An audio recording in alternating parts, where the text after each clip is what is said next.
درون بدن آخوندک انگلی وجود دارد که به آن کرم موی اسب میگویند. برای هفته‌ها و گاهی ماه‌ها این کرم به آرامی و در سکوت درون بدن میزبانش رشد می‌کند. آخوندک به زندگی عادی خود ادامه می‌دهد، شکار می‌کند، غذا می‌خورد، غافل از اینکه چیزی دیگر به آرامی کنترل او را به دست می‌گیرد. و سپس هنگامی که کرم آماده خروج می شود فرار نمی کند، بلکه مغز آخوندک را بازنویسی می کند. حشره ناگهان دچار تمایلی می شود که در حالت طبیعی هرگز سراغش نمی آمد. شروع به جستجو برای آب می کند.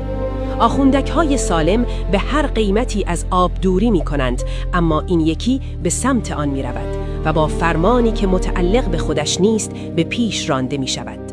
وقتی به لبه آب میرسد، انگل آخوندک را مجبور به پریدن می کند.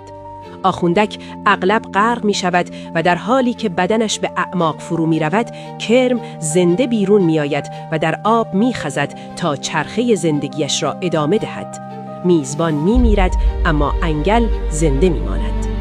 این یکی از دلهره آورترین نمونه های دستکاری انگلی در زمین است. جایی که بقا نه به معنای قدرت و نه سرعت بلکه کنترل است.